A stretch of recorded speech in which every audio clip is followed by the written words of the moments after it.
General Hospital spoilers reveal wedding day woes, acts of revenge, evil triumphs, and so much more. You won't want to miss a moment of this exciting new episode. Willow, Caitlin McMullen, is so good at weddings that she is ready for her third one in 3 years. From a Quartermain living room wedding to a deft wedding, and now a combo deal of a Quartermain living room deft wedding. Sure, Willow is not in bed for the ceremony, but considering that she has stage 4 cancer that hasn't been treated in months, she should be. Instead, she is ready to take a walk down the aisle with both Carly, Laura Wright, and Wiley giving her away because Drew, Cameron Matheson, has to rescue the world from a madman trying to reverse climate change by wiping out half of humanity.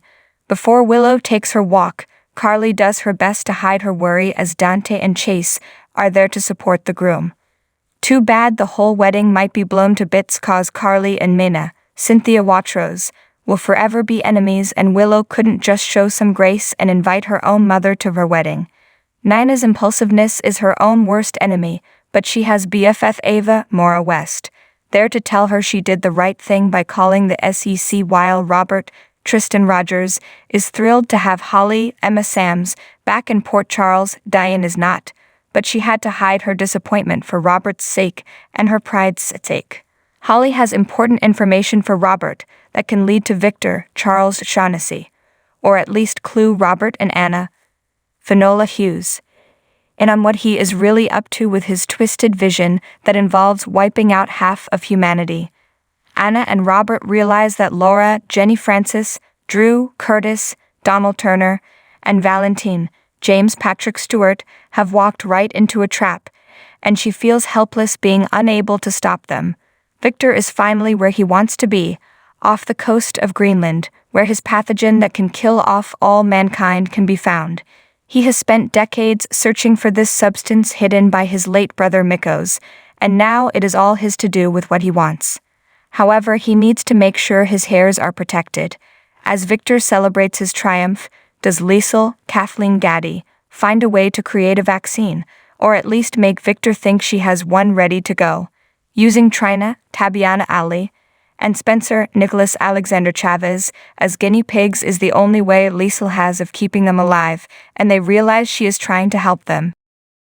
The General Hospital recap features Nina Reeves making a big move that will soon change everything. Nina made sure Sunny got ready for Willow's wedding in time, then called Martin to make sure he was doing what she wanted him to do. The Quartermains welcomed Tracy back into the fold, and she offered to do anything she could to help Willow. As for Willow, well, she found a new person to walk her down the aisle since Drew has to save the world from Thanos, we mean Victor. Diane was not happy to see Holly arrive back in Robert's life, but at least Holly had some information about Victor that Robert and Anna could use. Now let's dig a little deeper into the details. Nana, Cynthia Watros, was surprised when Sunny asked her to take a luxury island vacation, but told him no because she knew it was just to distract her from the pain of not being invited to Willow's Caitlin McMullen wedding. Sunny, Morris Bernard, still tried to convince her, but it was a no-go in Nina's mind. Sunny soon thanked Nina for convincing him to go to the wedding, apparently clueless as to how much his presence there would hurt her. He was just impressed that Nina was putting her feelings aside for Willow's sake. Remembering her fight with Carly, Laura Wright, the night before, Nina urged Sunny not to think of her as a saint because she is not. It's good that Nina has this self-awareness other characters lack. Sunny continued to talk about the wedding, prompting Nina to go off on the Quartermains and ELQ. She then blurted out the words Drew and Carly, so Sunny wanted to know what she was talking about. Nina covered for herself and didn't mention she knew about Carly's little insider trading problems, as Sunny reminded her that their relationship was more important than anything Carly and Drew, Cameron Matheson, were doing. Finally, Sunny left the room as Nina tried to put on a brave face, telling him all she wanted was to see some pictures of her daughter getting married. Once Sunny was gone, Nana showed her impulsive nature is still intact by putting in a call to Martin, Michael E. Knight. She wondered if he had a conversation with the SEC about Carly and Drew. When Martin asked if she changed her mind, Nina told him nope. She wanted Martin to go all in. In the Q living room, everyone assembled for the wedding was surprised to see Tracy, Jane Elliott, strut in as if it were her family home or something. As she received some varied welcomes, Tracy noticed someone who did not belong and bluntly asked what the heck Carly was doing in Monica's, Leslie Charleson, house. Carly smugly told her she was invited and wondered if Tracy was. Tracy responded that this was her house, and then all assembled spouted off Monica's line that it was not. It was Monica's house because Alan gave it to her. Ned, Wally Kurth, just assumed his mother was there for the ELQ crisis, but Tracy announced she wanted nothing to do with ELQ ever again. Instead, she bragged about rescuing Ethan, James Ryan. Tracy also offered commentary when she learned Michael, Chad Duell, and Willow were getting married, as she pointed out how their first union was a bust. The conversation turned somber when Michael told Tracy that the bride was dying from leukemia, so this would be a proverbial death wedding. Tracy was horrified and insisted she would call in any favors she had in case there was another miracle cure for Willow that did not involve Lysol's, Kathleen Gaddy, coveted bone marrow. Over at the gatehouse, Willow wistfully stared at the wedding ring she planned to give Michael and explained to Wiley how important his job as ring bearer is. Wiley was quite excited about his job, but then Carly got another job when she told Willow that Drew couldn't give her away. Never fear, Carly is here, and she will now be the maid of honor and the one to give away the bride. Robert, Tristan Rogers, was absolutely thrilled when Holly, Emma Sams, showed up at his office door, but Diane, Carolyn Hennessy, most certainly was not. Holly tried to play nice as Diane acted incredulous that she would even be there. Robert learned that Felicia Christina Wagner and Holly managed to free Ethan, James Ryan, along with Tracy's help.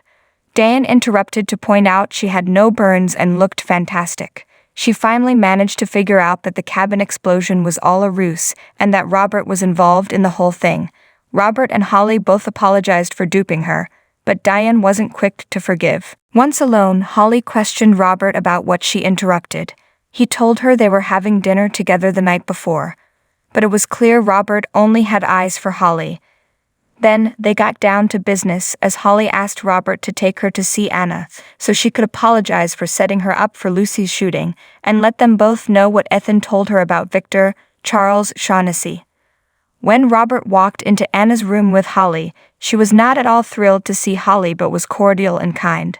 Holly offered Anna a mea culpa and apologies, and Anna came around with a smile. She has been backed into corners to protect her loved ones as well and knew what Holly was going through.